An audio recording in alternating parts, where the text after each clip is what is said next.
空调的工作原理和冰箱差不多，但是在结构上却更加巧妙。今天我们来看看它是如何制冷，又是如何制热的。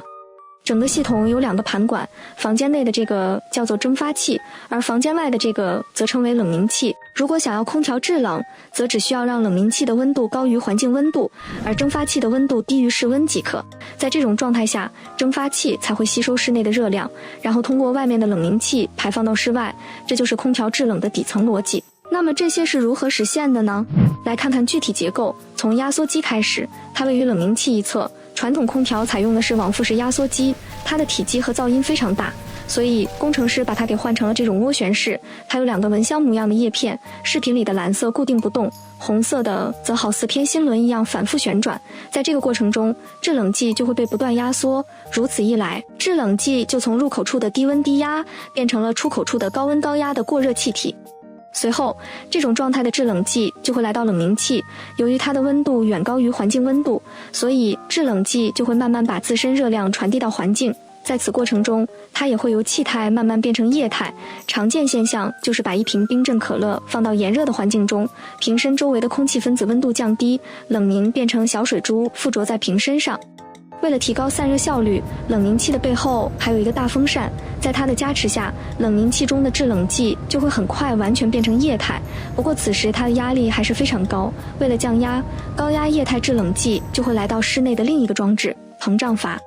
我们单独把它拿出来看，它的内部结构很是巧妙。腔体内部有一个带豁口的挡板，豁口里面有一个可以上下移动，底部是锥体的阀针，阀针的直径比豁口小那么一丝。正常状态下，液态制冷剂就会从阀针的2侧缝隙通过。注意，重点来了哈，当制冷剂通过狭窄的缝隙后，压力会骤降，而压力的降低就会导致沸点的降低。此时，一部分液态制冷剂开始沸腾并蒸发成气体，但是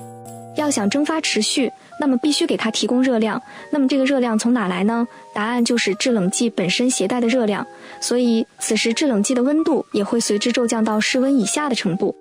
其实这个现象我们在生活中肯定遇到过，比如驱蚊瓶，当里面的液体喷射出来后，它会变成低温雾状，而瓶身的温度会降低许多，用手触摸会感觉到明显的冰凉。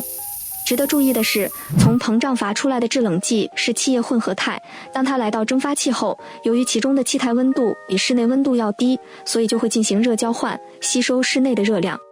又由于室内温度远高于此时制冷剂的沸点，所以液态的制冷剂又会在这里剧烈蒸发，所需的能量就来自于室内。如果此时在蒸发器盘管后方加一个叶轮风扇，那么房间内的空气流动就会加速进行，不断把新的热量推送到蒸发器表面，因此房间内的温度就会持续下降到设定温度。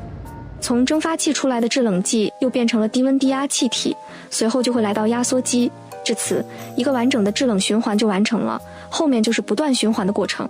那么，空调的温度是如何进行设定的呢？比如我们遥控到18度，房间温度就会始终维持在这个标准，这其实和膨胀阀的绝妙设计息息相关。如图所示，膨胀阀腔体内的阀针顶部还连接着一根弹簧，弹簧上面有一个圆盘，圆盘上面是一个小腔室，它的顶部连接着一根盘旋的细管，细管的尽头是一个胶囊状的感温包，它位于蒸发器的出口，胶囊里面装着对应的制冷剂。当房间温度升高时，蒸发器出口温度升高，感温包内部的制冷剂蒸发膨胀，气体沿着管道来到膨胀阀顶部的小腔室，在压力的作用下，圆盘向下压缩弹簧，与之相连的阀针就会向下运动一丢丢，同一时刻，两侧的缝隙就会变大一点点，制冷剂的流量也跟着变大。在此之后，蒸发器的蒸发效率提高，房间内的温度降低到设定值。好了，以上是空调制冷的具体原理，那么它是如何制热的呢？其实非常简单，让制冷剂反过来走一遍即可。所以重点就来了，如何让制冷剂反转呢？关键就是压缩机出口的这个四通阀了。简单来说，就是利用电磁线圈改变其4个管道的接通与关闭，从而形成2条完全相反的通道。整个制热细节我就不再啰嗦了，和制冷一模一样，只不过原先的蒸发器变成了冷凝器，制冷剂在这里冷凝放热。原本的冷凝器又变成了蒸发器，制冷剂在里面蒸发吸热，从而来维持整个制热循环。